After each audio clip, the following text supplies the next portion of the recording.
room for innovation. There's no room for anything, and it just almost killed her. And, you know, there are people who like that kind of thing.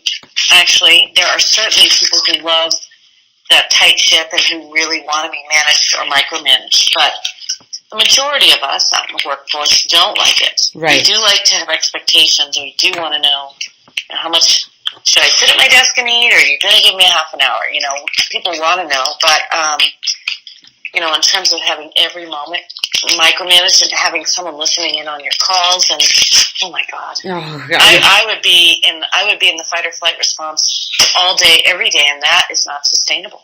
Right. It's a very interesting sort of Western approach, which has just gone a little far, in my opinion, too. So I want to ask you about this. You said the space for innovation a couple of times, and you said leave time for new ideas. Can you talk about that a little bit?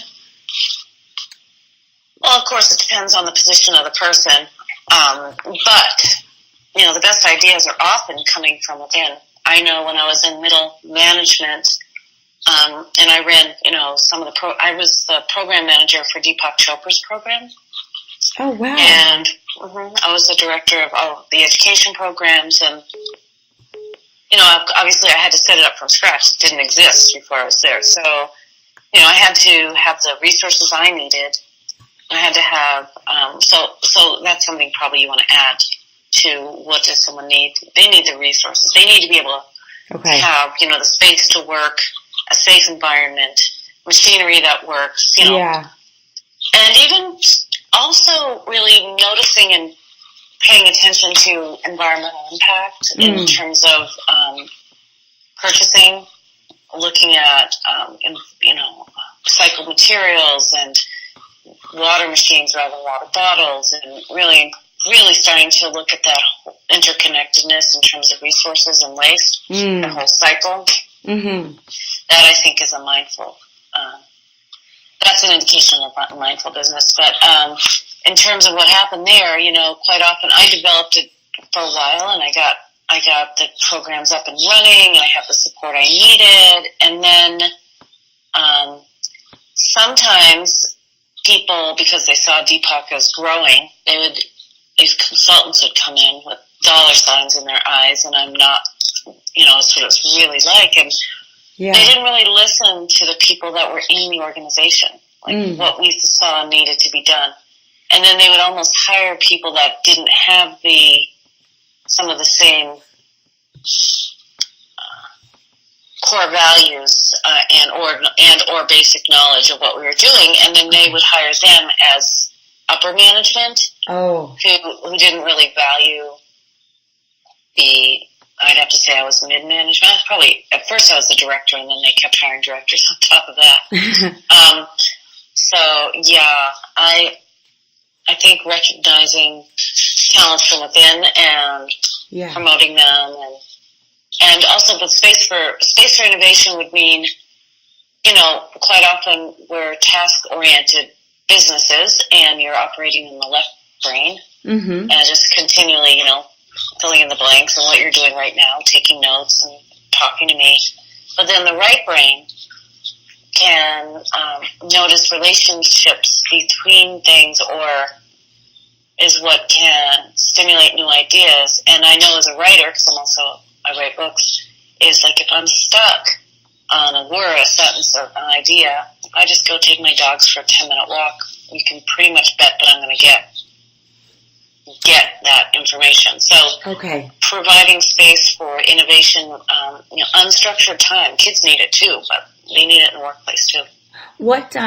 This is interesting because I've heard from several of my mindful leaders so far, kind of this idea of, I've just been calling it for myself, like a pause, right? The pause. So if we think about this time or this space or this pause, as like an umbrella, what happens in that, under that umbrella? What happens in that time that allows for more of this creativity?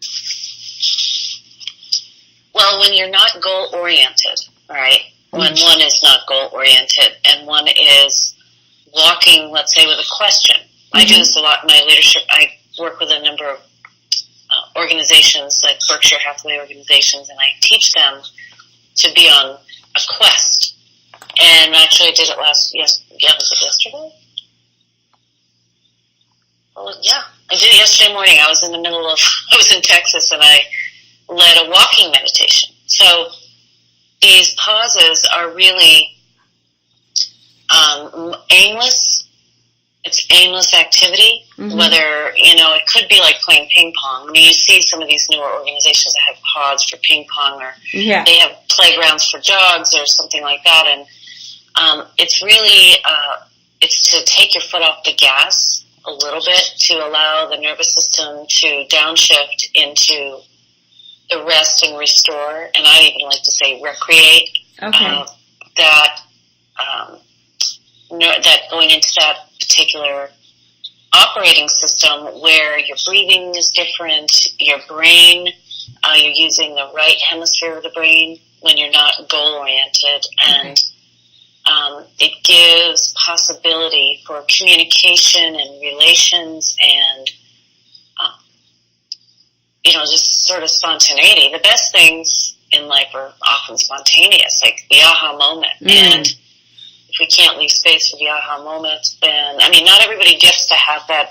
You don't want someone in McDonald's serving burgers going, okay, wait, I need a little space for an aha moment. But you do need to honor that part of their being. Yeah. So whether you let it happen in a work meeting or let it happen in a training meeting, I don't know. But in terms of, as you go up further up the managerial chain, often there will be those people that are in charge of marketing or in charge of new product development. I work with Procter & Gamble in their gymnasium, and we do like free writing. And, and then I was working with an entrepreneur yesterday. He has a big company in Atlanta, and he's all wound up. He's the kind of guy when he's sitting there, his leg is going up and down, up and down, up and down. His life is a mess.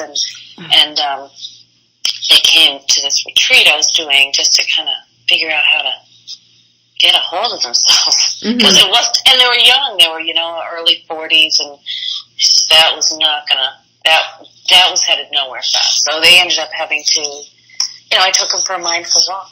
And it can be extremely frustrating because type A's and people who are pushing and pushing and pushing to get goals accomplished, they don't want to go for an aimless walk. They don't see any value in it whatsoever. It's like, where are we going? How far are we going? When are we going to turn around? What's going to happen here? What's the point of this?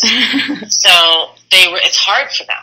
Yeah. It's hard for them. But, you have to do it. And the one way you can do it is, there are a couple of ways. I have them standing meditation and just simply standing and noticing subtle aspects of the body and what they hadn't noticed before. And then once that settles the system down and breathing more deeply through the nose, then walking slowly, more slowly than ever, they become a little bit intrigued by how hard that is, because the body wants to go faster. They want to go faster. The mind wants to go faster. The body wants to go slower. And then there's this challenge with keeping balance, really, the slower people walk. And then, doing the whole, and I've done this with kids in 4th grade too, so this isn't just for adults, and starting to look at, okay, what do you see?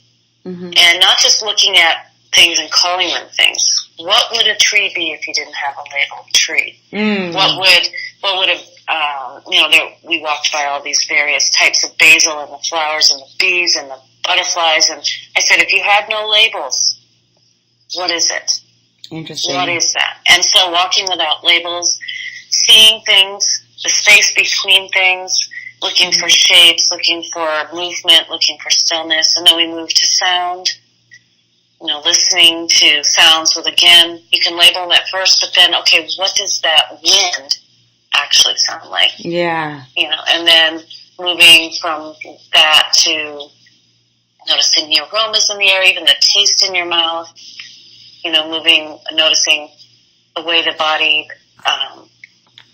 moves through space and time, it's like suddenly they have a job to do, but they don't realize that their job is downshifting and allowing for creativity. And then I'll say, okay, think of some challenge you're having in your life right now. Something when I'm in a leadership quest with these people, I often say, think of what you want to embody more or